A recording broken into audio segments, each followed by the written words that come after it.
was timed out very brilliant.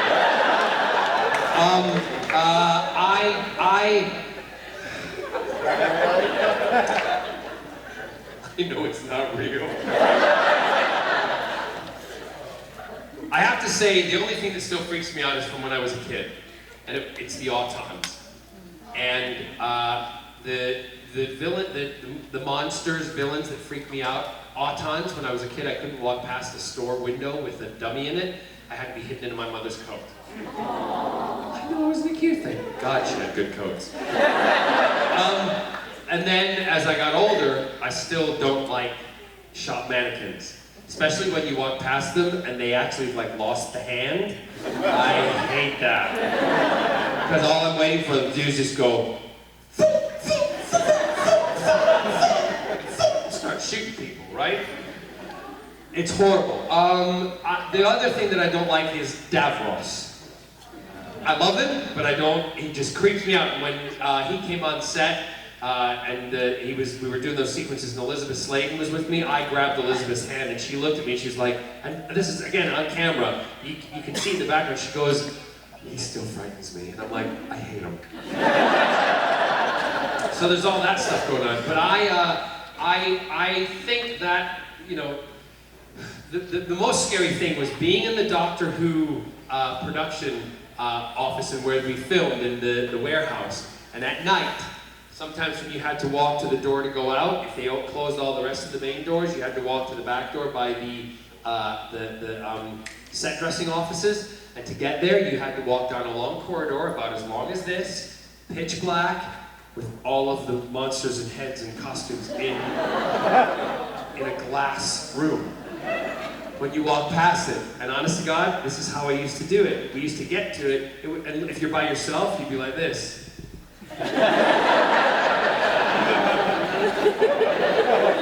And you wouldn't look. You wouldn't look to that side because, like Doctor Who, you'd look and all of a sudden one would be going. Yes, we've got about 4 or so minutes left. Let's go to this purple girl there.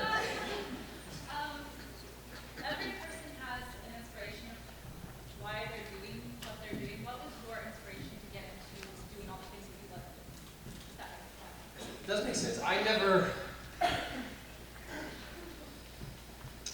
I wouldn't say there's an inspiration, a particular person, or someone that I would say I looked up to.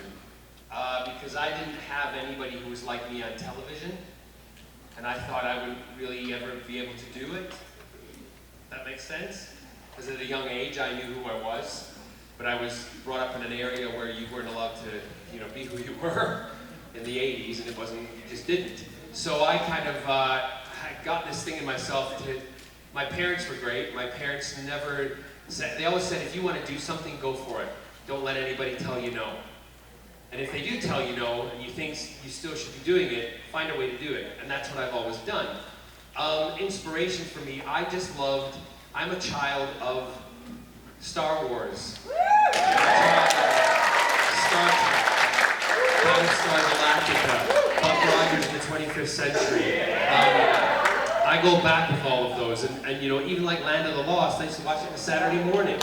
So all this fantasy and sci-fi that I grew up with, and people who know me can attest to you, I am a nerd.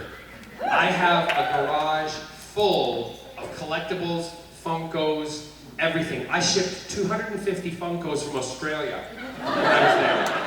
I could have bought them in Seattle, Washington, but no, they were in Australia. So I'm, you know, and I have every action figure of my own. I am a product of somebody who is living their dream.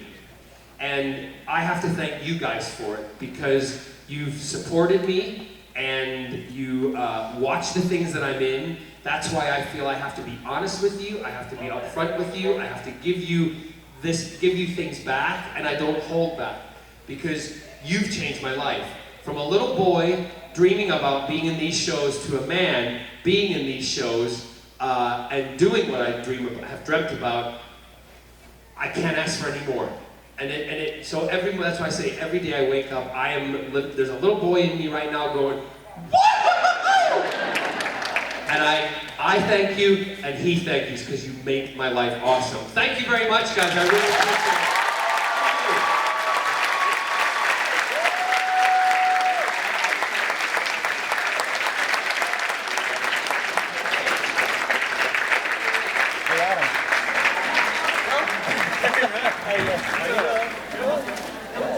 Have you been here all weekend? Next to them. Me too. We're running up to